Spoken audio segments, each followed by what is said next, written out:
VTC and just been looking at an empty screen, wondering like, is this fucking thing gonna connect? Yeah, right.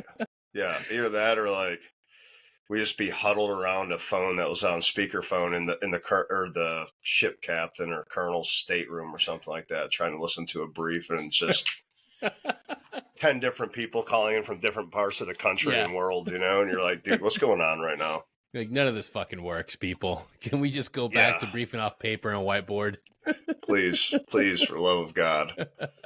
It's like, hang on, get the comm guys, because we lost the link. Yeah, 1 second here. What? Right. That's always the voice for every friggin' nerd. Some fucking dweeb, right? It's like, sir, hang on a second here. And he can't fix it himself. He's got to go call his cronies, If you're listening and you're an S6 individual, especially an officer, I'm sorry, but I'm not sorry. Yeah. We appreciate you. Don't get me wrong, right? But in the moment, you caused us a lot of angst. Yeah. Yeah. We got to check out the router. Something's going on with it. And of course. Yeah. Of course. Yeah. Ryan Koup Kuperus, welcome, man. How you doing? Doing good. How about you? Doing well, man. It's a pleasure to have you here, man. Talk about an amazing nonprofit you got going on, The Reason Outdoors. We put a lot of emphasis on conventional modalities, and they do work. They're important. I'm not trying to minimize the impact they have on our veteran, first responder, and active duty communities, but we have to understand that there are multiple approaches to getting someone back from the void, back from the brink, and getting outdoors to experience the awe of nature and getting involved in hunting is absolutely a valid resource. And we have to be able to uplift and promote everybody that's out there in this fight. And what you guys are doing is friggin' awesome, man. So I'm glad to have you here today to talk about this program. But first, dude, we got to talk about you. We got to talk about your experience. Like we often think that everybody has the same cookie cutter walk into the military, but everybody has their own journey. And I want to kind of dive into that. How did you find yourself as a young man in service? Honestly, for me, it was like join the military or farm. Honestly, I didn't take school seriously enough to go to college, and I knew that if I went to college, I would just party and fail out most likely. So it was farm or go in the military, and that really sounds like there was only two options. But I mean, I just wasn't going to put in the other effort to do school any longer, because I could not stand school. So my dad asked me if I wanted to go into business with him, probably my junior year of high school. Oh, wow. And I told him no, because what I wanted to do on the farm would have required a lot of money and a lot of work. And, I grew up on a dairy farm, so that's one of the hardest farms to run, because we'd milk cows at 4:30 in the morning, 4:30 at night. And, I would have been shackled to that farm. Yeah. It's a tough way. It's a rewarding way to live life. Obviously, farmers are one of the more underappreciated professions in our country right now. But I needed to do other things in life before I was shackled to that farm. You know what I mean? So, my decision was pretty clear. Join the military. Yeah. How did Dad take it? Oh, he was actually pretty okay with it. Both my parents are very successful in what they do now. I think then it may have been a relief for him. I've never really asked him. Maybe I need to do that when I go home for Christmas. What was his initial thoughts? I've really never asked him that, but I almost feel like there was a bit of like relief there. You know what I mean? Yeah. Being on the farm, being a farmer, you just get kicked in the teeth repeatedly, whether that's, bills, the milk price, the milk price even right now is lower than it was in the 70s. Yeah. Dude, I have a buddy, a Navy SEAL, his friend's a farmer, and he asked him, hey, come help me for a season. And after that season, we were talking, he's like, dude, I've I've done difficult things. I've done hard things in my life. Going to farm with my brother for a season, like my great Navy SEAL brother, we've both done hard things. Like that was a fucking kick in the guts because they harvested, they did everything. They worked their hands to the bone. And then when it comes time to reap your reward, you go in, they're like, sorry, boys. Wheat why is the bank account still in the negative? Yeah, the hell's going on here, man? Exactly. You know, they're like, dude, wheat prices are actually the lowest they've ever been. So here's 2 nickels. Right, exactly.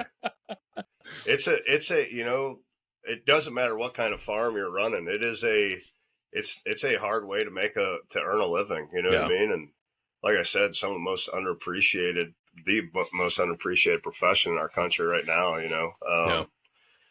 So, that just, I feel like he had to have had some relief there, my dad, because he's like, all right, I guess we can start moving on. Yeah. He's a vice president at a big road construction firm right now. So he's done very well for himself. So, I don't think he has any complaints at this point, Plus, you have to imagine he probably wants his son to have an adventure, go off. Experience life. I mean, there's nothing wrong staying in, and God knows we need farmers. We need people that are willing to pick up that job. But at the same time, when you're a young man about to embark on great adventure, like that's got to be a big moment for a father to say, like, yeah, go out there, seek your own, go after it. Yeah, 100%. I mean, I have a son who's 22, and I tell him like, hey, you have to make your own way in the world. I haven't really given him any expectations as a man as to what he should do, but I told him like, hey, you have to make your own way in this world. I think that's what any dad really wants, is for their kids to make their own way, whether that was me farming with him, right, or joining the military. What I want for my son, right, is for him to make his own way as a man. Yeah. And people's measure of success, right? I think some people's metrics a little skewed, but my son, he works, he's an arbor. He's going to school at night for automotive tech. He restored a 1988 Honda Civic EX from a rust bucket to what he considers to be a high performance machine. He thinks he's Dominic Toretto from Fast and Furious, even though he's not too fast, he's not too furious, but don't tell him that, No, but he's finding his passions and what he enjoys to do. I think that's as a dad, it's all you can want for your son and kids, is for them to make their own way in the world, and what their metric of success is, for as a parent for us to accept that, it's, our daughter wants to be a nurse, right? That's amazing. She's going to school for that. So I think a lot of parents are like, oh, my kid's got to be a doctor or a lawyer or this or that, right? And if that's your metric of success, right, and you might be setting the bar. Maybe you didn't get buy-in from your kids on what their metric of success is, right? And you got to temper your goal, your goals for your kids, and in talking with them, you know what I mean? And exactly, man. Like, what is success? What do we equate to being successful? Because some of the people that I've met that have those high achieving, high earning friggin' jobs are stressed the fuck out. They've dealt with addiction. They've lost families. Like, is that success? Fuck. Yeah. I beg to differ. I mean, I've met people that stayed humble in life and sought building a family, being a father, being a provider, being of service within their community. They're not crushing it in the financial gains. They're working every day and figuring out ways to stretch every dollar, but that's successful. Families together, kids are happy, wife's happy, they're thriving. That to me, that seems like success. But in the military, I think we fall by the wayside. We tend to experience this amazing journey that has been the GWAT, and if we're not careful, that quickly becomes like our metric for success. Well, we got to stay in, we got to keep going for the next deployment, next deployment. And in your service, did you find yourself tempted by that as a young service member? Did you find yourself getting attached to that idea of like, fuck, this is the highest calling, I need to be a warrior forever? Oh man, so I did my first 4 years in the Marine Corps, and then I actually got out. Oh, no Went shit. to college, yeah, played lacrosse, did the reserves.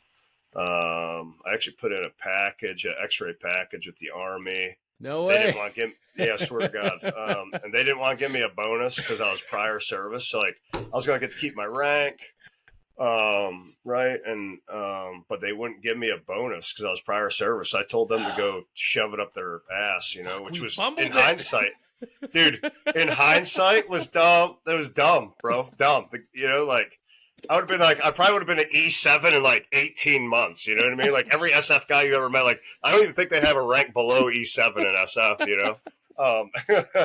So hindsight being what it is, right? Like, yeah, you didn't want to give me a bonus, so I was like, yeah, to that. And then I ended up going, like I was doing the reserves at the time, and then I ended up going back in the Marine Corps, which like, hello, I went to recon. I was smart enough. I went to recon, right? Recon, force recon. So that's awesome. Yeah. Right. But if I'd have gone to SF, I'd made a hell of a lot more money. Right. I'd have just, like, hello. But, I mean, that's the jarhead in me right there. You know what I mean? Like, good. You don't want to give me a bonus? Yeah. I'll show you. I'll go back. I'll go back to the Marine Corps. Yeah, how you like me now? I'll suffer for more and for less money. Yeah. Yes. 100%. 100%. Oh, man. But yeah, so that I'm glad that I got out and came back in. It's my first enlistment. Is I was in the grunts, and you have good commands, bad commands. Yeah. I had a little bit of both of those, and I almost well, I was about to go take a screener for after my first deployment to go to recon, and they're like, "Oh, you have to extend." I'm like, "Absolutely not doing that." Right, not doing that. Immediately no. Yeah, no. Right, like sniper in doc. Right, they're like, "Oh, you have to extend." I'm like, "Absolutely not." Right, so I was like, "I will just be a squad leader in 2-6 Golf Company, 3rd Platoon." Right, everything's gonna be good from there, And then, like, not oddly enough, just my luck, how it goes. Like every one of my buddies, like that screened for snipers or went over to recon. Right, none of them had to extend because the invasion ended up happening. Right, like a bunch of the dudes that were in the sniper platoon in 2-6, they were in the last phase of sniper school, and they graduated them early so we could deploy. No right? shit. So I'm like, Jiminy, like, you know what? None of them had to extend. Right, not like I'm like, dude. I'm like, well, hello, that all right, not the smartest move, but whatever. Yeah. I was about to reenlist to be a drill instructor, which I'm glad I didn't do that. But that period of time that I was out, I mean, I had a good time in college, played lacrosse, did very well. But when I came back on active duty, it gave me the opportunity more to think of it instead of a contract as my job. Right. And I think it's like a lot of first term service members fail. Yeah. Because, right, the guys, they're like counting down the time, right? They're like, so true, man. What? I got 2 years left, man. I'm out. 24 months, 12 hours, 37 minutes, and 14 seconds, right? They're like counting it down, right? To the, like, things are set on their phones and their watches, right? And when you do that, it makes your time miserable when you do that. Yeah, it's like prison, man. Yeah, it's the same prison mentality. Like I saw that in a few disgruntled, and it's always within the E4 mafia. Shout out to you. Oh, I love you guys, but you have to understand, like, earn this. Work hard and earn the mentality of it's a profession. It's a true professional soldier military. Like you have to understand, like you're a professional. Don't just hate it. Yeah. Don't just wake up and be disgruntled. Counting down the days. Yeah, you volunteered to do it, right? And you know what? It doesn't matter what you do. It's going to suck. Whether you're an admin guy, a grunt, a soft guy, don't think that, like recon or soft guys, like they do get better gear, better training, whatever. But don't think it doesn't suck there too, because most of the time it sucks. Yeah. Right? But like, you know what? Just embrace it, because what else are you going to do, right? Exactly. Like, you're going to bitch and whine about it. And then, inevitably, right, all these guys who are like that, like, I hate it, right? These are the dudes at the VFW, right, with their hats on, right? And they're like, best 4 years of my life. Take me back. right? Like, dude, yes. Where's he the guy who's counting down? You had a countdown with 3 years left in your contract. You threatened to shoot yourself in the leg to miss the deployment. That really happened. Right. But now you're gung ho, man. That was the best time of your life. You know what I mean? Yeah. But yeah, when you treat it, you're like, look, it doesn't matter if you're getting up at 3 a.m. and not going to bed till 24 hours later or what have you. Right? Guess what? Inevitably, your day ends. Right? You go home. Right. And you come back to work the next day, whether your home is the barracks or your home is a house out in town. You know what I mean? Like, if you treat it like a job, it helps you kind of get more of that professional soldier, Marine, mentality, I feel like. And you got to be able to compartmentalize a little bit and leave your shit on base and, just leave it. Leave the baggage on base, because guess what? It's still gonna be there when you go back to work tomorrow morning. It's so freaking true. You know what I mean? The guys that were, and it's something that we have to continuously talk about and promote. Be willing to separate and divorce that mentality. Leave work at work. Whether you're in the military, whether you're in the civilian field, whatever you're doing, like, don't take that shit with you home. Don't bring work home. I know tons of guys like, I'll work on this counseling. I'm like, don't do it here. Do what you need to do at work. Don't take anything to the house. And that doesn't mean stay later, because those were like the worst fucking leaders too. Oh, dude. Yeah. The guys are there till 10 o'clock at night. Or they hate going home. Yeah. It's like, I tell guys all the time, like, doesn't matter what their rank is. Cause I still do some contract work a couple times a year and teach some young soft guys, some unconventional warfare and whatnot, and mentor them. Not really teach them, mentor them, I guess. But, I'm like, hey, look, there's nothing that happens after 16:30, right? That can't wait till tomorrow, right? 1700. If you're still at work at 5 o'clock at night, 1700, right? For you civilian types out there, if you are still at work, right, at 5 o'clock, you're wrong, because there's nothing that you are going to do that one hasn't already been done. Like, what are you doing? A brief for jump ops? Guess what? You can find, there's a million of those briefs all over the share drive. Like, you don't need to reinvent that wheel. iDrive, right? Never reinvent the wheel, dog. Yeah, right. Swap some logos, right? Change some dates, L's, DZs, whatever, right? Bam, you're good. Right. But if you're still at work at 1700 and you haven't cracked a beer, or you're not on your way out the door, like, go home. Yeah. Nothing that you're going to do it'll be there tomorrow. Right. I mean, the military is nothing if not ineffective. Right. Yeah. Like, it's still going to be there. The same issues are going to be there tomorrow. and guess what? Next year at the same time, the same issues are going to pop back up. Don't lose your mind over it. You know?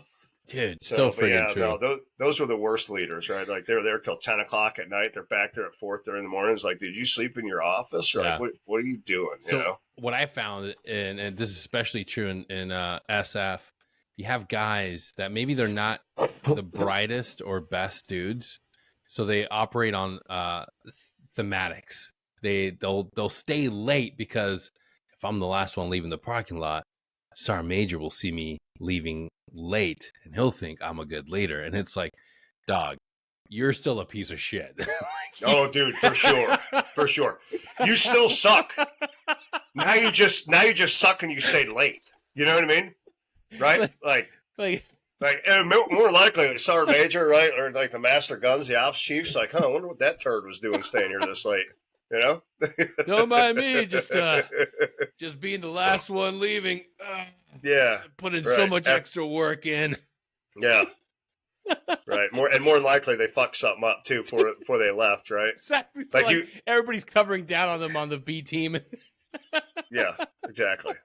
Like, more than likely, like, you boogered up one of the briefs I just finished, and now tomorrow morning I have to unfuck it. Right? Thanks for that. Appreciate it. Oh man, dude, it's these stories that people don't hear about. Like, it's great to talk about the combat, the situations individuals find themselves, but this is like the reality of the 9 to 5. Not every day are you going to have a Medal of Honor or a Silver Star day.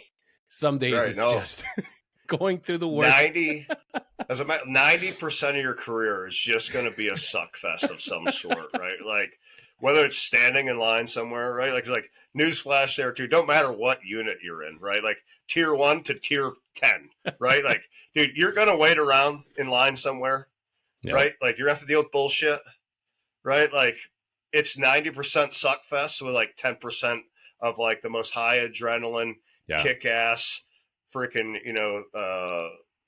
stuff that you've ever done, right? And then you end up find yourself chasing the dragon. That's kind of what you were alluding to. It's what a good buddy of mine, we're talking about it probably like 6 months ago.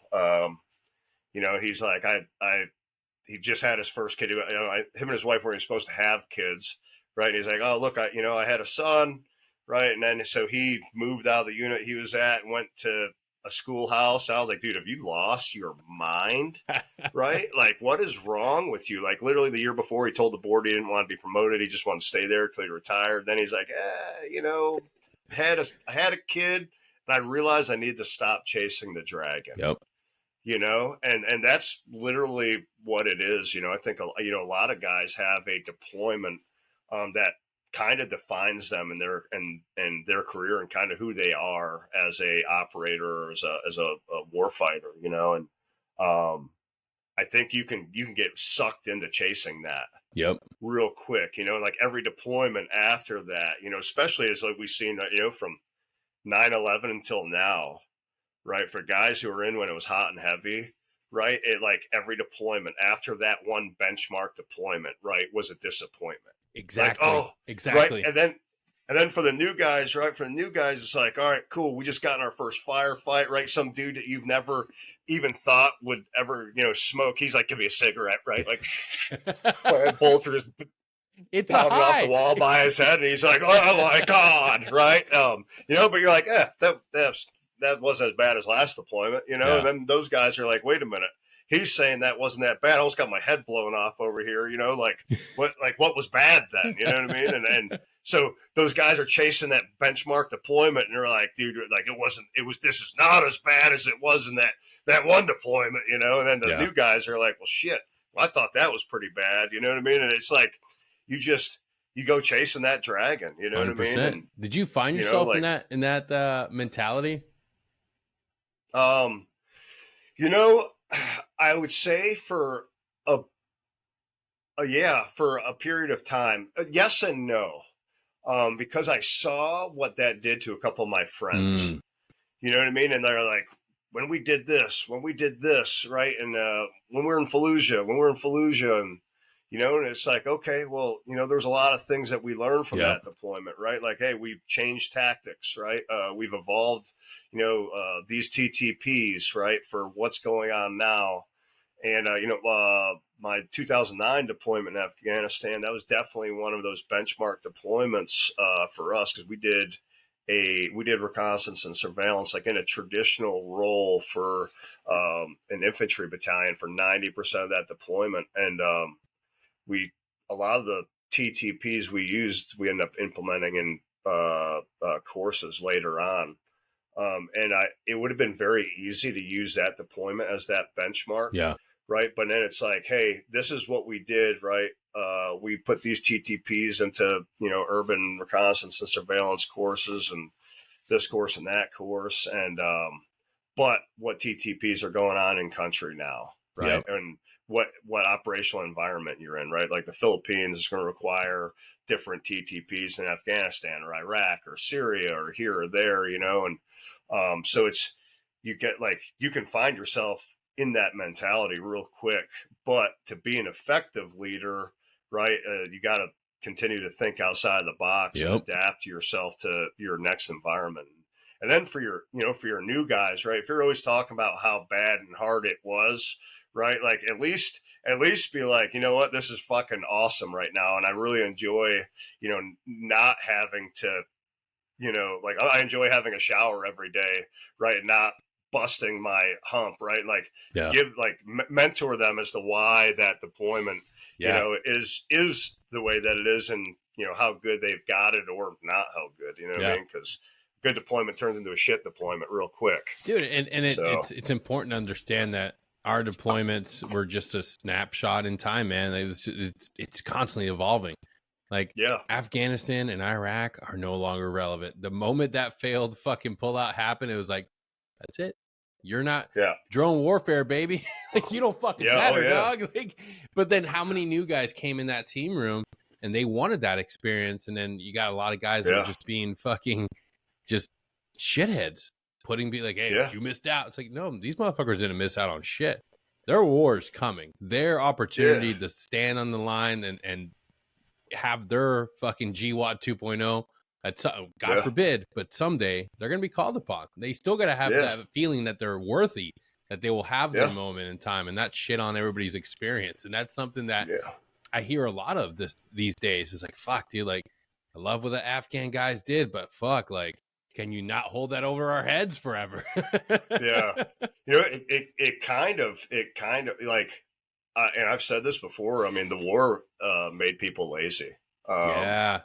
Honestly, and the military now is not like, I went in 2000, right? Pre 9/11, and the military now is not what it was pre 9/11. There's a lot of things that have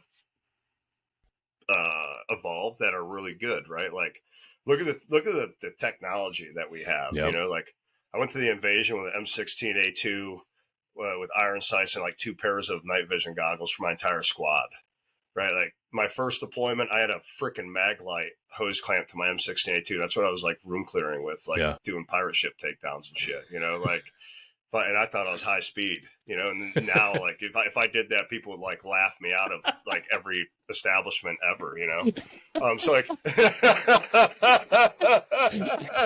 what the hell are you doing, Retro? I could just see this needs to happen. Someone needs to call Garrett Thumb and be like, hey, you need to do a realistic Marine Corps invasion of Iraq shoot video with an M16A2 with a mag light. Dude, on the front. green freaking mop suit and green body armor in the middle of the desert. My freaking my front sappy, right, had a crack in it down the middle, right? Oh, I'm like, man, hopefully if I get shot, it's like right here, not so much right here. And I think, and like, God, better have it in, Don't worry, Marine. This equipment will protect you. Zig and zag, they'll never hit you. I promise. I mean, dude, I'm 6'4", 250, right? Like, I'm a big damn target, man. And let's not forget, they issued you small plates. Oh yeah. Oh please, yes, I'll take those all day. Like that big right here. I think it protects my heart and a half a lung, right? Oh my God. Oh man. Yeah, no, but the war made it really made the military lazy. And anything from as simple as like PC, like, and I use this for example for guys all the time, right? But I use like PCCs and PCIs right before you leave the wire, right? Pre-combat checks and pre-combat inspections. I'm like, look, that doesn't take the place of initial inspections or final inspections. PCCs and PCIs are some questions I'm going to ask you before we roll outside the wire. Where's your tourniquet, right? What serialized gear do you have and where's it staged, right? And XYZ, right? But there's a whole other process that gets done before that. So because if you forgot something, guys just have a tendency to like, all right, we're about to walk outside the wire anyway, so we'll just leave it. We'll get it next time. Yeah. And there's just a lot of things. And, I think that, there needs to be a serious culture change in the military. Leadership needs to go. Army, Marine Corps, these senior, right, leaders, I'm going to use that like super loosely right there. They need to go because they've all turned into politicians and they forget what it's like to be actual leaders, 100%, dude. There's way too many instances of individuals in senior leader positions that are making money and getting kickbacks for tons of things. Moving battalions of MARSOC Raiders to a specific area in North Carolina because you own property. Yeah. What the fuck? Yeah. Oh yeah. And then he just if that was you or I, we get hung on the cross, and we'd be in the, below the brig. Yep. Or the stockade or whatever as everyone else calls it, right? But as it happened to a general, he just quietly retired. Yeah. And no accountability, no one's held.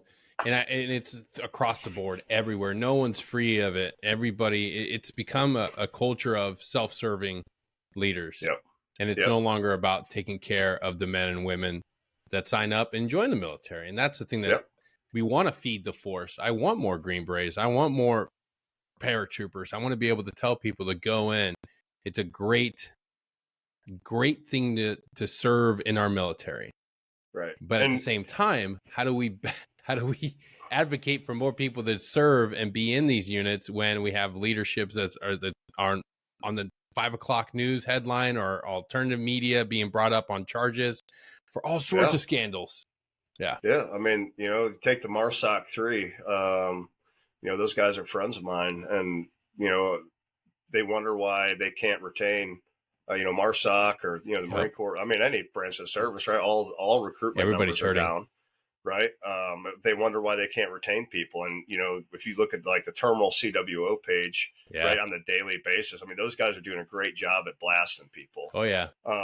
Sam's doing a great job. I mean, I loathe social media. It's a very necessary evil for, all the things that I do, but your military, like influencers, right? Like I've said this before and I'll say it again. Like, I hope that you're as good at leading your troops and soldiers, right, as you are at doing your influencing and content creation, because if you're not, then get the hell off social media and focus on the task at hand, which is, mentoring and training, and being a warfighter. Dude, I've never understood it. Like, you're an officer. Why are you dancing on TikTok, or why are you making funny videos? Like, dude, I will tell you that is one of the most frustrating fucking things. Like, you lose all credibility when you're fucking on social media as a senior leader or even a young leader. Yeah. Like, you got shit to do, dog. You got shit to do. And dancing on TikTok is not one of them. No, absolutely not. It's not. Like, I'm not saying that troops shouldn't be on social media. I just think that it needs to be tempered, right? Yeah. And if you're a leader these days, I mean, the one positive is that if you're fucked up, you're gonna get called out, and you should. Yep. Right back when we were privates, PFCs, right? We didn't have that kind of ability to embarrass a leader, right? Yes. On that platform, right? Because you can do it like anonymously, like these days, and I think a lot of the social media stuff is coming about because there's the system of checks and balances is broken. Yeah. Right. Like, because that's the only way that people have nowadays to get anyone to be skylined or to even start being held accountable. Yeah. Right. If you're that sergeant major who's freaking shit is in the street, so to speak. Right. And you're freaking, you're going to be scared to get blasted on social media. Yeah. Right. As you should be. But, again, then there's the whole, people just are on their whining because they're freaking. There's a lot of that. Right. Right. So, I mean, there's this like happy medium. I don't know what it is, but I get super annoyed when I see like the, influencers and this and that. And I'm like, yo, man, like, there's no, right, like back in the day, OPSEC was like a real thing, and there is none of that. No. None. Yeah. No OPSEC. That's gone. Right? Yeah, it's gone. Right? And it's not like nobody in the world knows what soft guys do at this point. Yeah. Like, everybody knows, right? There's no secret, especially after the global war on terror, right? Yeah. There's zero secret as to what soft guys do. Right, so people are like, don't put me in a picture. Don't do this. I'm like, bro, you have Facebook and Instagram, bro. You're on that. Right there. It's like what are you doing? Yeah. But like, I mean, I think the military could definitely do a little bit better job, and service members do a little bit better job of maintaining some professionalism there. Dude. I don't know where that happy medium is, right? I'm not the expert, but It's like, dude, I hope you're as good a leader as you are at being a TikTok star. Yeah. But I mean, thankfully TikTok will be banned here. And actually today is the day, the 19th, December 19th. Fucking let me, and I gotta agree with you, man. One of the most fucking annoying things is having to do social media. Because if you have a business, that's like the best way to market and show out there and connect. And it's important too. Like, I realize the importance of connecting and putting stuff out there. Because if you're doing something positive, if you're helping people, you got to go out there. But man, it can be a toxic fucking place, man. It for veterans, for active duty, for fucking man. you Absolutely. motherfuckers will rip you to threads. Yeah, for trying to be positive. Yeah, and dude, the veteran community is terrible. Yeah. You know, we are our own worst enemies. A lot, you know what I mean? And we eat our own, and we should probably make an attempt to stop doing that. You know, it's one of those things where you have to take the approach of you know, the therapist will often say is like, hey, hurt people. And there's so many times I post something, and 90% of what I post from the podcast is positive. I try to stay positive because that's what we need, man. When people are going through their hardest journey, when they're pivoting into the civilian world, they don't need one more voice being negative, telling them that they're not going to be successful. They just need one person that can come through their feet and say, hey, you're going to make it. You're going to be fine. You're going to succeed. But when sometimes when people hear that positivity, they'll go to your DMs and be like, shut the fuck up, you piece of shit. It's never that easy. Fuck you. My transition was horrible. Yeah. I fucking slept in my van for 15 years. Fuck you. It's like, I'm sorry, dude. I wish I would have been there to help you get into the Honor Foundation or help you figure out how to get on LinkedIn, because you deserve a good job too, and your story is important. 90% of the time, they'll just like, I don't know how to respond to this positivity, so I'm just going to tell you to fuck off again. It's like, all right. God bless. Hey, have a Merry Christmas. Have a Merry Christmas. Go fuck yourself too. Right? It's like, all right. All right. I'm doing the Lord's work. One poop and cum joke post at a time. Yeah, 100%, man. One F you at a time.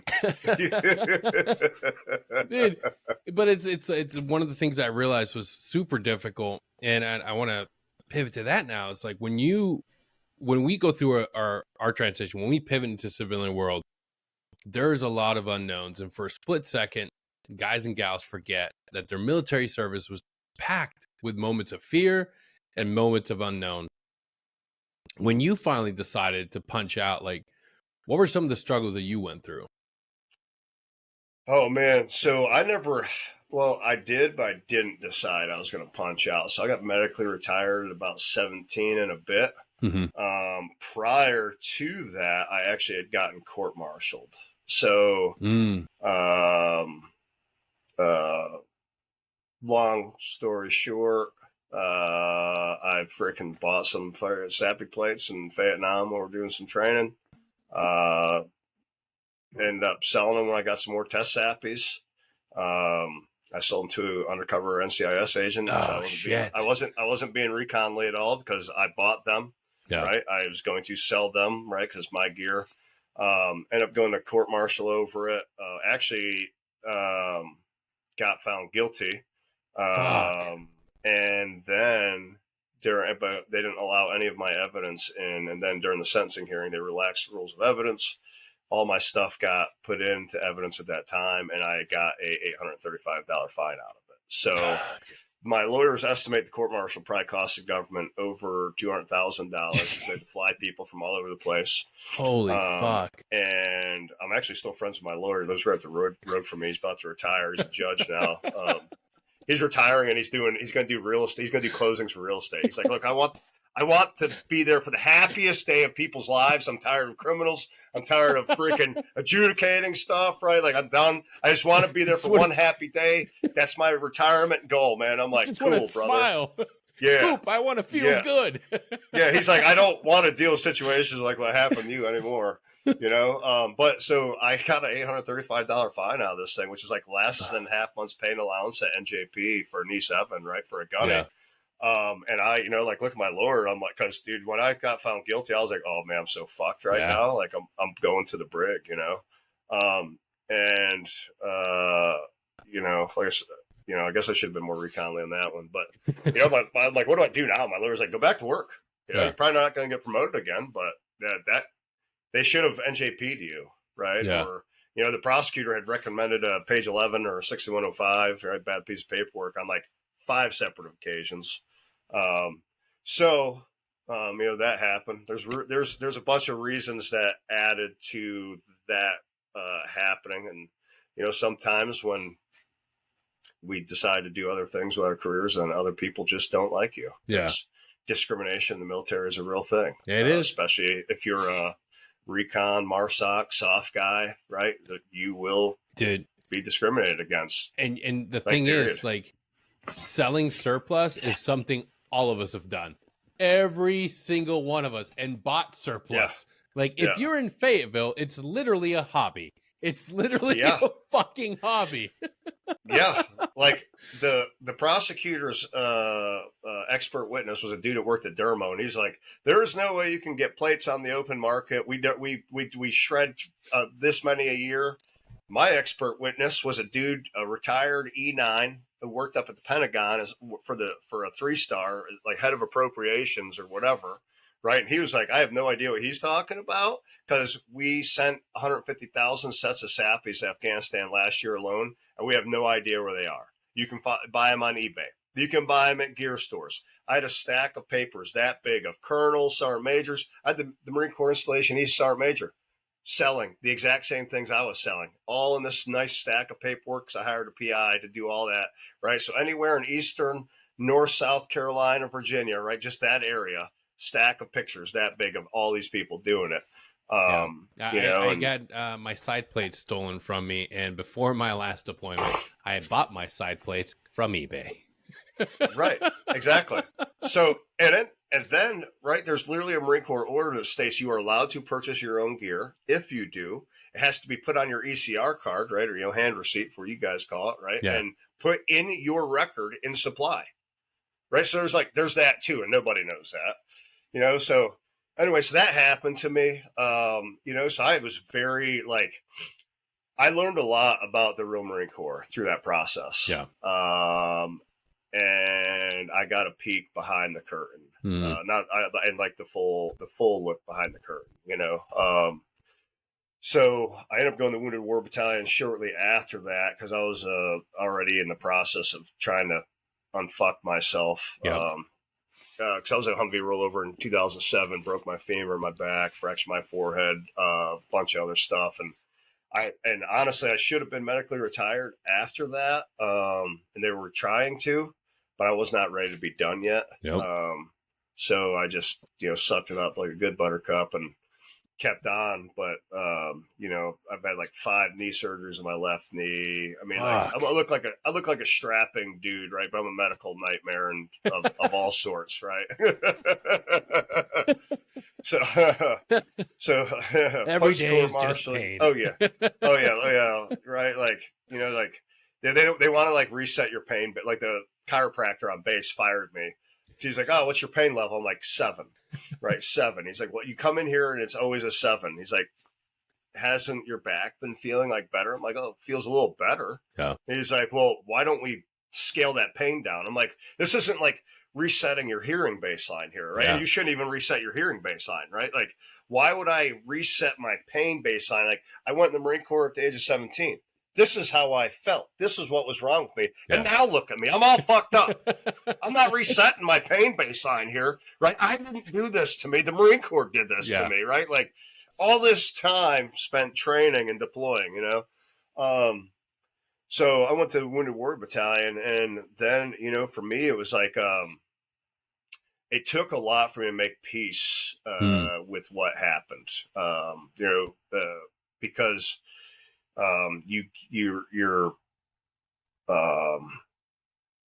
feel betrayed. Yep. Right. Like, and that's so everything that you ever hear, right? Like, oh, a band of brothers, right? We always have your back and this and that. Right. And that's all bullshit. Quickly becomes a band of one. It's a band of one, and the wagons were circled. I found out who my true friends were, through that process, and huge, they got me, them and, my family got me through that situation, and but real big thing. You know, I probably have more freaking PSTDs from that damn court martial than I do from combat, honestly. Yeah. Well, shit, that's moral injury, man. That's fucking being betrayed by the Corps, being fucking fried for something that even command sergeant majors do.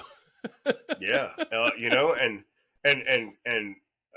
quite literally, I got found guilty because I was a recon Marine. The head juror was standing in my classroom 2 weeks post court martial for the blue-green integration for the MU, and he was there. So the first break, I was like, "Hey, Lieutenant, outside right now," and he's like, "Oh, Johnny," I'm like, "Oh." I'm not going to say his name here because he's a good dude, right? But I'm like, "Hey, man, you know what happened?" He's like, "Dude, you got found."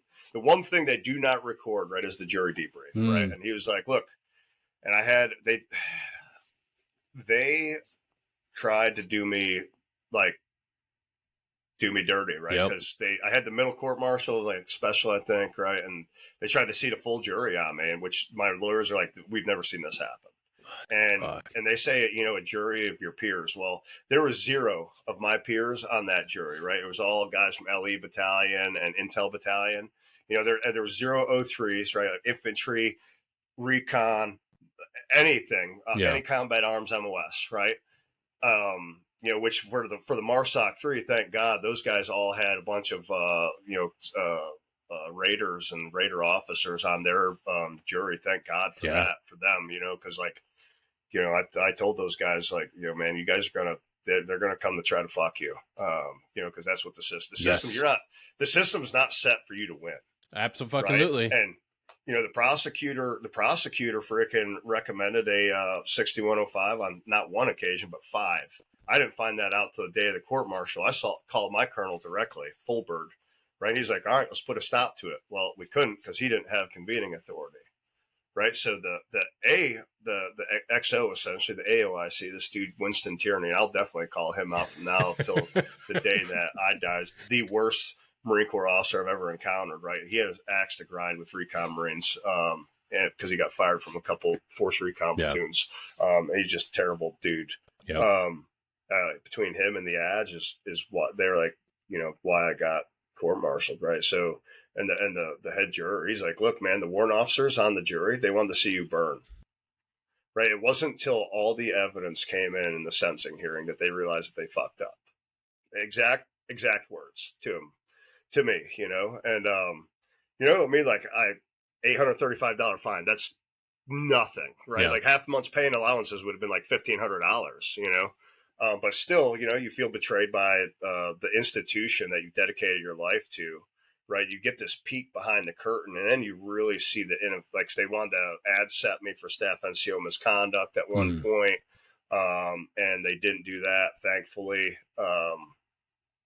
and that was illegal for them to do anyways. And when I was telling them that was illegal, like the sergeant major, he's like, "What do you want me to do about it?" I'm like, "Dude, you're the senior enlisted advisor and commander. Go advise." And like, I got loud. Like the dude like put me at parade rest because I was yelling at him. I'm like, "That is your fucking job. Go advise." Right. My lawyers are calling the Adge and telling your Adge, right, that what she is doing is illegal. Yeah. You cannot make it up as you go. And they're like, "Well, it's the general's policy." It's not the general's policy because my friend was the sergeant major of the MEF at that time. He's like, "There is no policy. There's no policy on a share drive. There's no white letters. There's nothing. There's no policy. You can't make this shit up as you go along." Right. And so when you start peeking behind this curtain, right, and you start realizing, right, that all these people who have power, let's say, right, you know, whether it's a company commander who can NJP a private or an E3, whatever, right?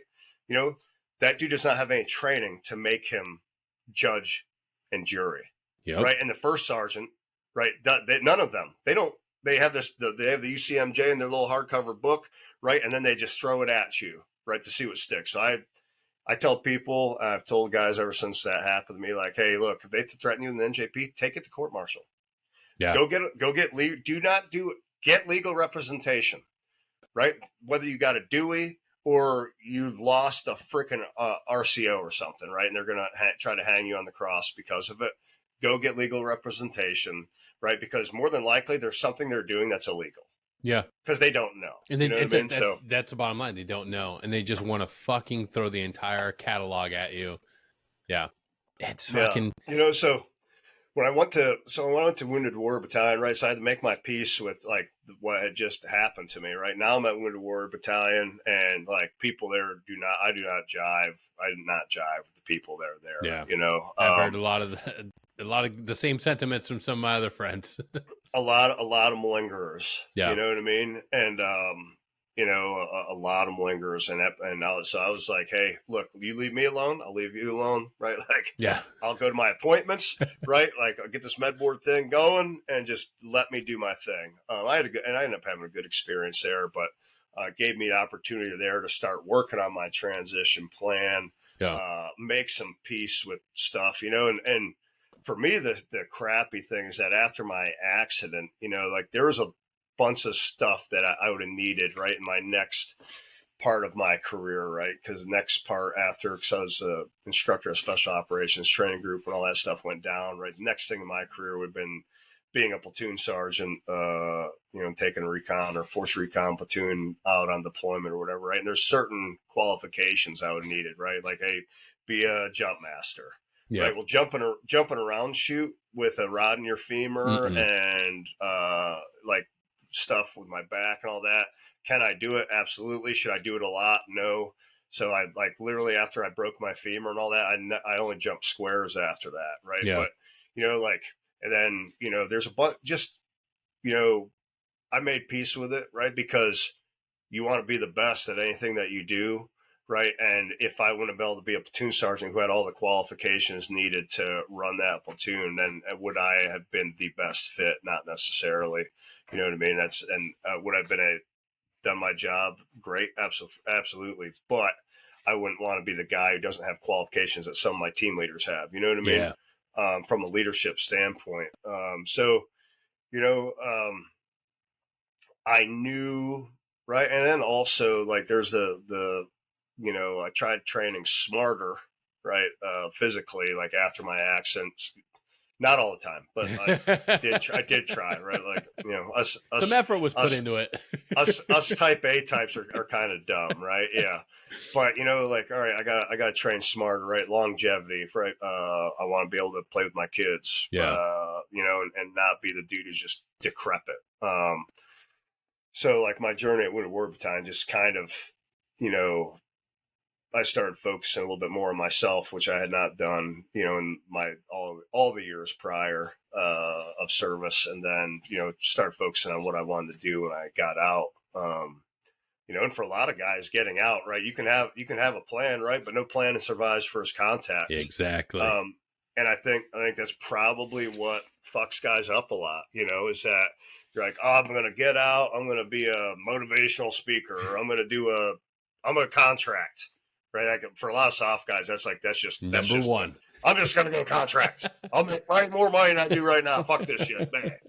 But then when their plan doesn't work out, right, then they really start to suffer. Yep. And I think that like, hey, all these things that we learned in the military set us up to have a great career or life, whatever we want to do as a civilian.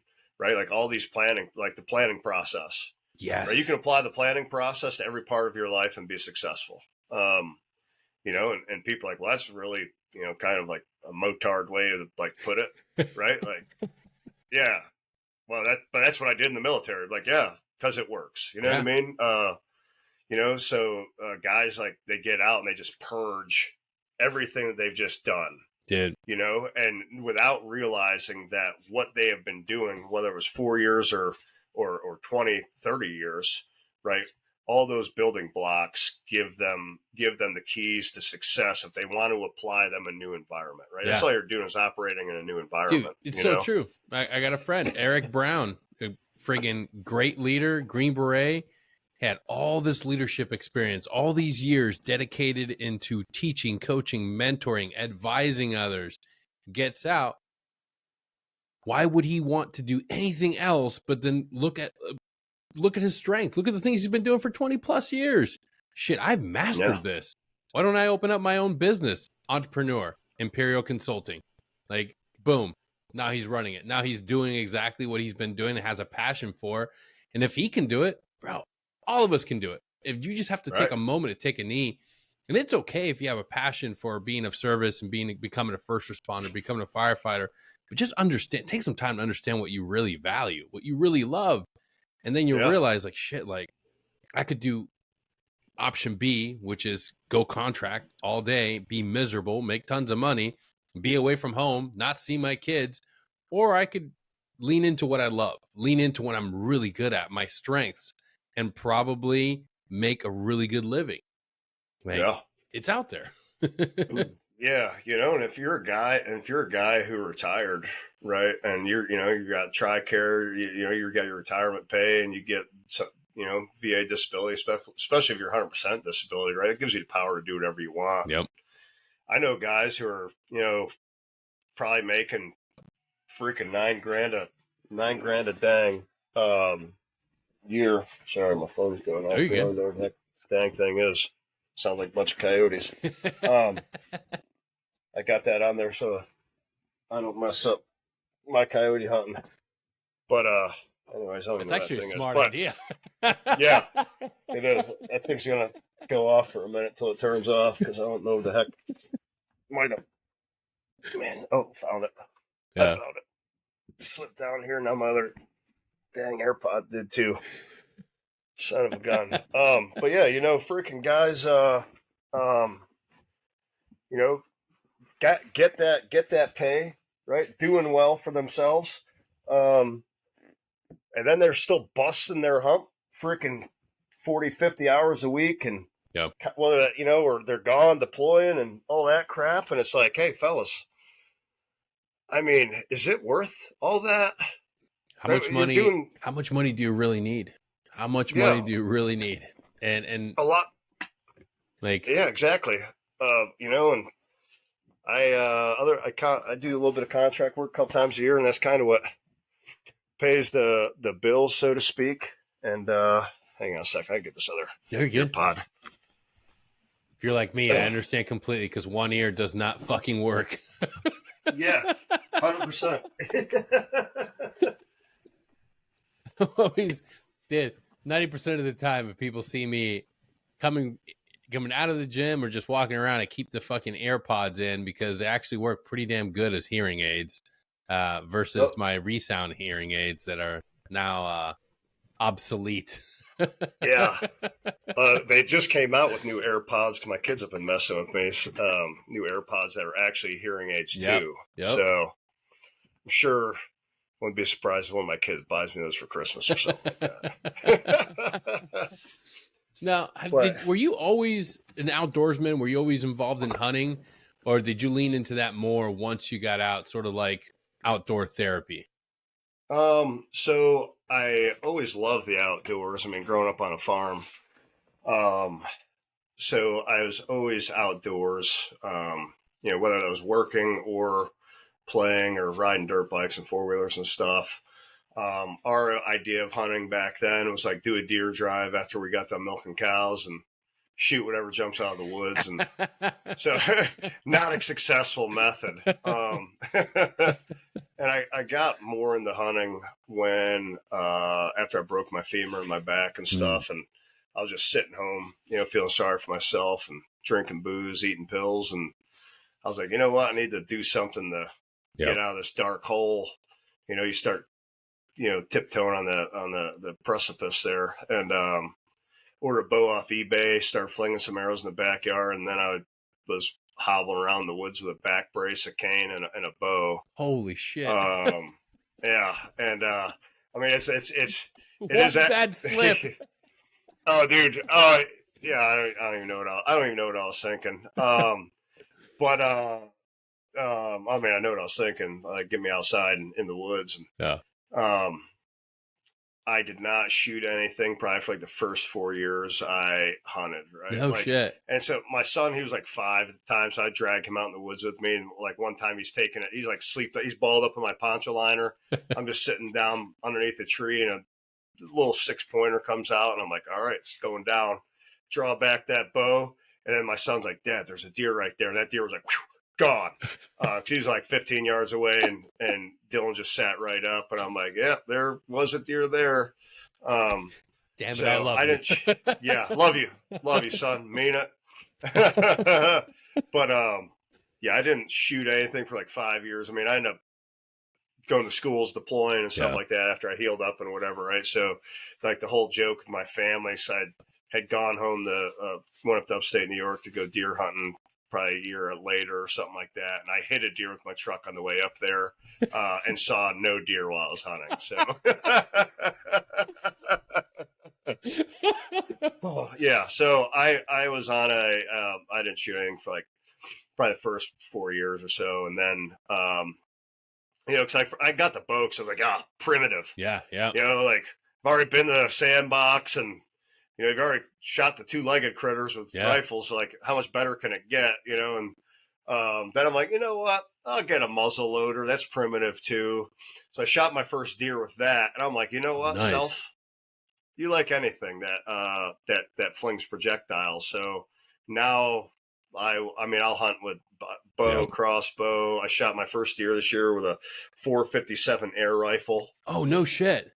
Yeah. So I do a lot of Rapid Air Works and Air Force Air Guns, one of our top sponsors for the Reason Outdoors. And I've been doing a lot of air gun hunting. So I shot my first deer with that. That was pretty awesome. I was trying to shoot a bear this year with an air rifle, but that hasn't happened yet. Fuck that. So with a yeah. So you set of balls on you. Yeah, I mean, it's like you see. I mean, there's like one guy shot a dang bear with a blowgun, right, with a little razor dart. Yeah, no joke. And I'm like, man, I love anything that flings projectiles, man. Get me out. Like, I'll try to hunt with anything. Screw it. Man. But those guns are those are. I haven't hunted with them or used any of those, but they've gotten really popular. I see them everywhere on social media. But fuck, it's still for a bear, man. Yeah. I mean, it's that 457 shooting a 350 grain slug. 900 feet per second. It's almost like a muzzle, almost like a muzzle loader. It's got some ass. I shot the longest distance I shot that gun was 368 yards, I think, out at the Rocky Mountain Air Gun Challenge last summer. So I mean, I wouldn't shoot an animal that far. Like it's about 50 yards and in type thing, but it's cool. It's a cool tool to hunt with, and If you're ever one of those guys who find yourself on the wrong side of the law at one point in time in your life or another, right? You can also use those to hunt. You're all set there too. Allegedly. Right. Right. Check your states, right? But here in North Carolina, right, you can, if you happen to be a felonious individual, right, you can hunt with one of those too. Every CEO of a fucking insurance company right now. It's sweating bullets. They're like, oh, fuck. Oh, man. Don't let it out. Oh, man. Oh, man. But, so that's what started my hunting career. And then I had a group of buddies that literally we would, on base, right, like 4:00, right, on base, like, at 3:59, we'd be logged into the system, like hitting refresh to see what hunting areas on base we could hunt. And I mean, I shot some killer deer up on Camp Lejeune. Oh, shit. And then just from there, just took off. I had the opportunity to hunt with a couple great organizations for some Wounded Warrior hunts, like Combat Marine Outdoors, Wounded Warriors in Action. And I wanted to do, I talked to them, like, hey, let's start something, right? East Coast, right? CMO, they're headquartered out of Texas. They're a great organization. And, they weren't that interested in it, which, fine. Yeah. So when I retired, my buddy Tony and I, we discussed starting this thing back in 2017, and we had a lawyer at the time for it, and he was running his own nonprofit as well, and his nonprofit was helping people in Haiti. So when they had that earthquake there, he kind of took off, and we just never followed back up with him, which ended up turning out to be fine. And you know, the year before last, Tony's like, hey, why don't we take some veterans to the backcountry and just mentor them on a hunt? And I'm like, absolutely, let's do it. We set it up, and he's like, why don't we start this nonprofit? You know, and I'm like, all right, let's do it. And we weren't expecting the IRS to move fast. They did. Like 2 weeks later, like, hey, you guys can start accepting donations. And here's your numbers, et cetera, et cetera. So we were off to the races. And, you know, our first hunt as a nonprofit is a backcountry Idaho hunt. That's like the second hardest hunt you could do in the lower 48, you know? So, but yeah, you know, for me, you know, going back to like kind of how I started, I've sent, prior to starting this, I probably sent a couple hundred people on hunting trips or have taken them and all that. And for me, outdoors is what healed me. And obviously the harvest is, you know, the shooting an animal is great too, but you know, whether you're out in the woods for the start of turkey season, you hear the turkeys gobbling, you watch the woods wake up, right? Like there is power and healing in nature. And then when when we bring together a Marine, Army guy, a fireman, a cop, and a Navy guy, right, for a weekend, by the end of that weekend, they're all going to be best friends. Right. Shared backgrounds, you know, shared adversity, and then just the camaraderie that you find in hunting camp, you know, telling stories. People, they're going to learn from one another. Their networks are going to expand, especially if it, you know, we have a couple guy or two who has never hunted before, or girls, right? And then you got a couple guys who are very passionate, experienced hunters, right? Then now you got all of the hunting stories with the military time and all that, and it's therapeutic. You know, those fireside chats, so to speak, are super therapeutic. You know, for us, one of our biggest decisions that we made was like, do we have only combat veterans, right?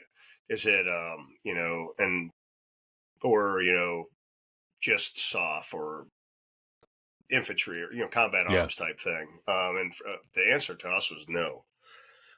Because, one, the veteran, like I said earlier, veteran community, we're like terrible to one another. And that needs to stop. You know, some people deserve it. Don't get me wrong. Absolutely. We don't need to drop names, but some people deserve it. You know who we're talking about. You know it. Look, Connect with my eyes. You listening or watching on YouTube, you know what we're talking about. You know who we're talking about. And you know, and if it's you, I know that you know. Yeah. And if it's you, stop. Right? Like, hey, look, you can't. This is not the time and age where you're gonna embellish stuff or say stuff, and it's not gonna get found out. You're going to get found out, so just knock it. Just don't do it. Motherfuckers just have don't receipts. Do it. They have receipts. Dude, not everybody's gonna have a Medal of Honor, combat, or military, but you know what? Every veteran does have a unique and amazing story of service, of their lived experience, and that is good enough. That is good enough. Be a good human being. Be a good dude. I mean, we all, you know, when I was a young infantryman, I was the dude, like, you're not in the infantry, so fuck you, right? Like, we rule, you suck, like, Poe, you know, right? And you know, when you're a 17, 18, 19-year-old infantryman, right, this is how you are, right? But as you inevitably mature and get older, right, you realize that everybody's job plays a very important role. Absolutely. You know what I mean? And you never know who's going to have that combat experience from, like, I have a great friend, retired out of the Marine Corps as a sergeant major, and he was so humble, always one of the just did the best dude you can imagine. but he wasn't a combat arms guy. So he always downplayed his experience. But you know what he did in the invasion? The stories and the amount of experience and the things he did in the invasion, just if he would have tell you what he did and all the things that he's seen, anybody would have been like, what the fuck? Because at that time period, it didn't matter what the fuck your MOS was. It was, hey, get on that gun, get on that turret. We're going on a fucking convoy. And it's like, holy fucking shit. And there are thousands of individuals with those stories that rose to the challenge when the challenge was presented to them. Are you going to fucking man up and go do what's needed? And that dude's story was fucking amazing. And that's just a proof that it doesn't matter what your MOS is. If you were willing to stand up and meet the demands of the time in that moment, and you were able to rise to the challenge, like, you have an amazing story. And not everybody gets the opportunity, but it's okay. You know, you can still be a great service member that worked in S1. Well, maybe not S1, S2, S3, of course. Right. Yeah. I mean, you know, like you know, even like those guys, like, hey, you all right? You don't have any combat experience. Like, oh, you're a supply guy, or whatever, right? Whatever your job was, right? But if I put you in camp with a soft guy, right, a whole mixture of dudes. The other thing is that, like, these guys learn, right? Like, they want to hear a soft guy stories, right? But inevitably that supply guy or the intel guy, right? He's got some story, right, that's going to resonate, some experience that's going to resonate, or you're going to play the 7 Degrees of Kevin Bacon and you're going to know mutual people, right? And so, like, you're expanding your network, and like nobody in our camp's going to downplay any of your experience because it's all relevant. I mean, people are going to learn from one another, right? And that expanding of the network, right, is so vital. So many guys just get out, right, whether that's after their first 4 years, right, or even after 20 years, and they're like, I'm done, and they just cut off, right, and just treat that as like their former life, right? But you cut yourself off from your network of people who have been there for you for the past however many years, right? And by doing that, that's why these dudes start to unravel so fast, right? Like, don't forget about these dudes that you served with, right? Like, the world is a small place with social media right now. That's the good part about it, is that you can reach out to former teammates, or you could reach out. You could probably find your freaking drill instructors. You can. You know what I mean? If you wanted to. Mine follows me on TikTok. Boy, that was weird. Oh man.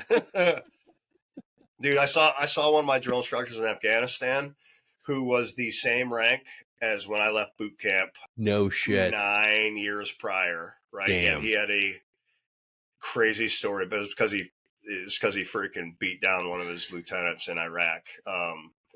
And he ended up, oddly enough, I saw him at like the Division Training Center probably like another year or two later, and then he was like a sergeant major, and he had all of his stuff overturned. Oh wow! And they like promote. Yeah, it was the wild story. But, hell yeah. But yeah, like, people cut themselves out from their freaking network, and that is not what you need to do, right? Like, maintain the network, expand the network, right? Whether like the VFW is the worst place to use as an example, right? But if you go on the VFW, right, and there's a network there. Most of them are crotchety old Nam, or very few Korean War, probably no World War II guys left, but right, there is a network there, and combat and combat stories transcend years and eras, right? They're all relevant to one another, and maintaining that network, is vitally important to your mental health. It's so true, man. That's the first thing I tell people if they reach out and they're in crisis. It's like, hey, we gotta get you the help. We gotta get you to a resource that can help you right now. But as you're coaching and helping somebody as they're getting back on the journey and being, working towards being better and progression, it's like, okay, you can't self-isolate anymore. You can't just sit in a room and watch the same movies and the same TV shows. We got to get you plugged in with a gym, a local resource where you can be around people, because we're not meant to be alone. We're not meant to be isolated. We're meant to connect and hang out and talk and share experiences and do hard things with people. Discomfort Being able to share a shitty ruck or a workout with friends does more for you than sitting at home and binge watching self-help videos on YouTube. That's the truth. Right. Just be Yeah. willing to get out there and do something. Like, go Yeah. like connect with your friends. I'm telling you, if you're struggling right now, but you're not in crisis, you're just having a hard time, reconnect with one of your friends. Go off in the weekend to go do something challenging. Go for a hike, go for a ruck, go for a workout. The key to it is being around other people. Like, try to do Yeah. that physical, like holding space for each other. What you realize is that friend you invited or that person that got you out, they probably are dealing with the same thing. We all need connection. For some reason, we forget that. We forget that for the largest amount of time in our life when we're in the military, we're constantly surrounded by assholes in a platoon. We had a squad mates, we had teams, we had an ODA, we had other people to friggin' talk and joke with. When we get out and you just find yourself in these small pockets of existence, like whether you're working from home or working with people that you don't really connect with, reach out and connect, man. Like, and that's what your program is so necessary. Being able to go out into the woods and experience something. Because I tell you right now, you don't have to have the experience of ever have gone on a hunt to benefit from this. That's the beauty of it. Like, you don't have to be a seasoned outdoorsman. Like, yeah, you can have no hunting experience, man, and that's one of the cool things I think that we do. It's the you know, we're going to teach you the how, the why, right? The, you know, we're going to give you all the knowledge that we have, you know. So and I like new hunters, so they don't have any bad habits, you know, and they're super eager to learn. And I remember, you know, and I'm still, you know, eager to learn new things when it comes to hunting. And I just remember being a new hunter and just trying to get as much knowledge as fast as I could, you know, so I could be a better hunter.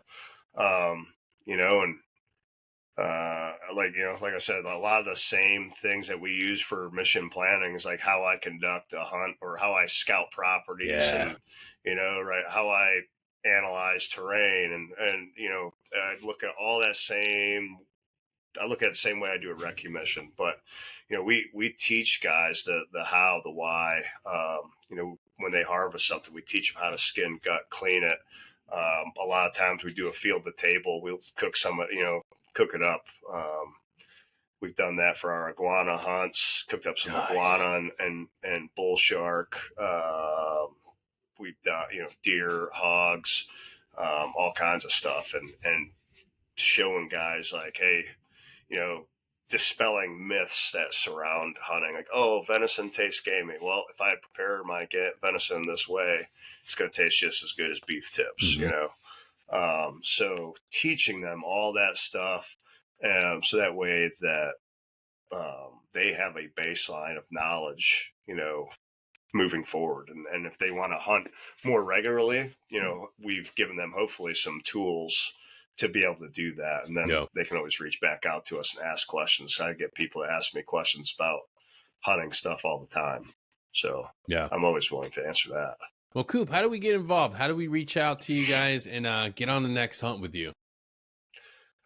You can find us at thereasonoutdoors.org.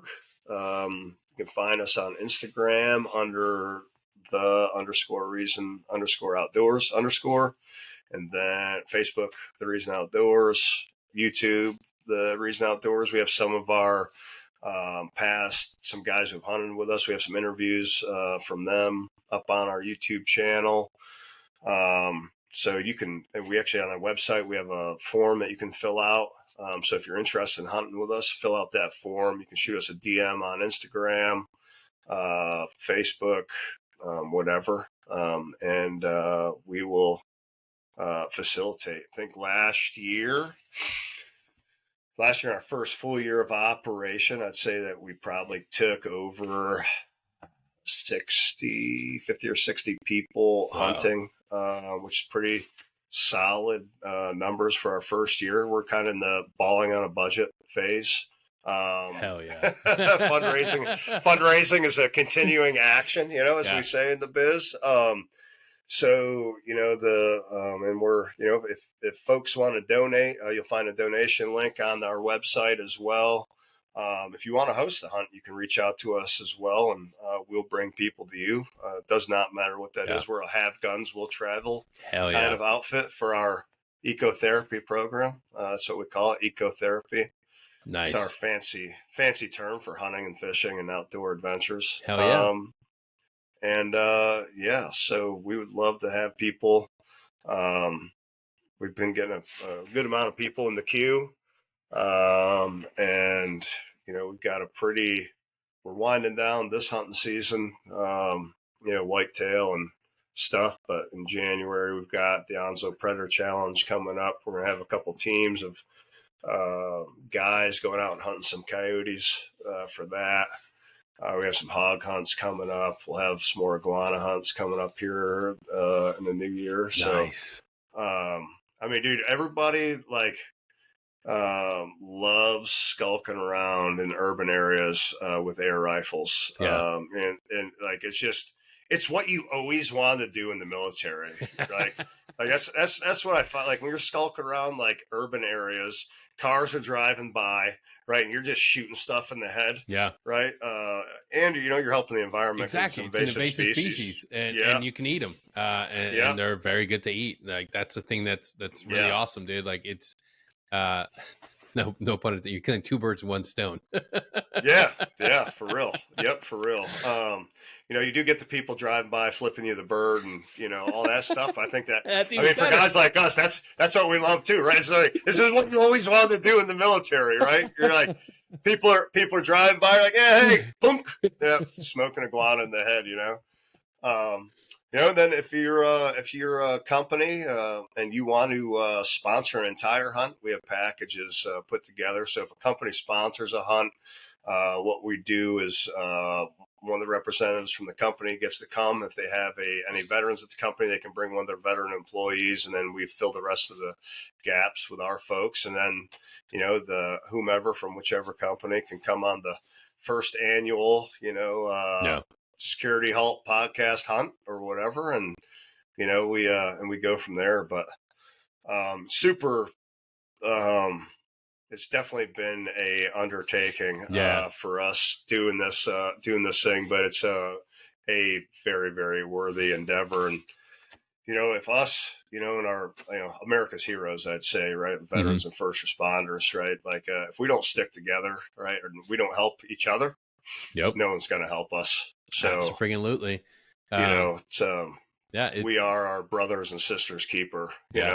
We have to come up with any way that we can support our communities, because like we can't just stand by and think that the problems that our communities face are going to be solved by somebody magically. If you're listening and you're thinking of starting a nonprofit, do it. If you're thinking of trying to get a job in a nonprofit, please do it. If you're thinking of contributing a little bit of your monthly earnings towards a nonprofit that supports veterans, by all means, do it. We all did it in the 82nd or in regular Army. Like you always had that CFC, or I forget what it's called, but you always have to contribute, right? You always have to like give a little bit of your money. And we joked about it. I remember I dumped so much money to the Free Helper Monkeys Fund. I don't even know if that really existed. But every time it came time to give up money, I'm like, you know what? I'm gonna find the most ridiculous thing and donate my money to it. But now that I'm older, I realize that contributions are important. Being willing, like, dude, every time you go to church on Sunday, it's important to give a little bit of money towards your congregation, towards the people in your community who need help. And this is no different. So that's why starting in the new year, we're doing 75 semi-hard. That's a variation of Andy Frisella's successful 75 hard challenge. Look, I get it. Fitness is very important. You might miss a few days because you got things to do, but that's okay because we're not going to reset the clock. No, every time you miss a gym, every time you miss a run, you're going to have to donate towards a cause. So choose a nonprofit, start getting your gym shoes ready, because starting the new year, we're doing 75 semi-hard. And every day that you miss the gym, you got to donate $5. But guess what? The next time you miss a run or a gym session, we're tacking in another $5. So it's a win-win. You're going to be motivated to go to the fucking gym and get back into better health. And then when you inevitably miss, because, hey, I got a kid on the way, so I'm going to definitely miss a lot of gym days. So it's going to go up 5, 10, 15, 20. And what better way of putting yourself into a better mental state and be more primed to be successful in the new year than starting one of these fitness challenges. So follow us on social media. We'll be dropping it soon. But the Reason Outdoors is going to be one of those nonprofits that we push for you to donate, whether it's $5, $10, every little bit helps. And we're going to have a roll up of the nonprofits that we think that you should be throwing this money towards. But if you don't want to throw towards those nonprofits, you have some of your own, then that's fine too. But hopefully within the first 75 days in the New Year's, we can raise some money to a good nonprofit on a daily or weekly basis. So yeah, join us, stay tuned on our Instagram, and join us on this fitness journey and donation journey, because it takes all of us to help stem the suicide epidemic that we're dealing with. And nobody else is doing this in the military. Sadly, it's a nonprofit space that's doing the most work. So that's where we have to put our money, and that's where we have to put our efforts to support the programs that are supporting us and first responders. Koup, I can't thank you enough for what you're doing and for being willing to step into the arena.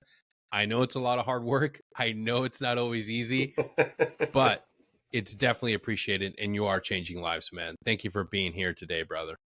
Thanks, brother. I appreciate you having me. Absolutely. And to everybody listening, thank you for tuning in. Thank you for hitting us up on social media. We're at 15K. I never thought in my wildest dreams that we would be at 15. I know to some people that's not a lot, but to me, that's a huge number. You tuned in to the poop and cum jokes, and then you stayed around for the podcast. And that means a lot. And you're constantly reaching out. And right now, this will probably air first week after Christmas, but I want to say thank you. You've made me feel better each and every day when I check the DMs and I see that it's making a positive change. So to all of you out there doing well, keep fighting. And for those of you that are struggling a little bit, you're not alone. Keep moving forward. Forge your LGOP. Forge your little group of support. You know it helps you. I know it helped me. So reach out to your friends this Christmas season, this holiday season, and into the new year. Reach out. Stay connected. That's the way we make it through this hard challenge that we call life. Absolutely. So thank you again for tuning in, and we'll see you all next time. Till then, take care.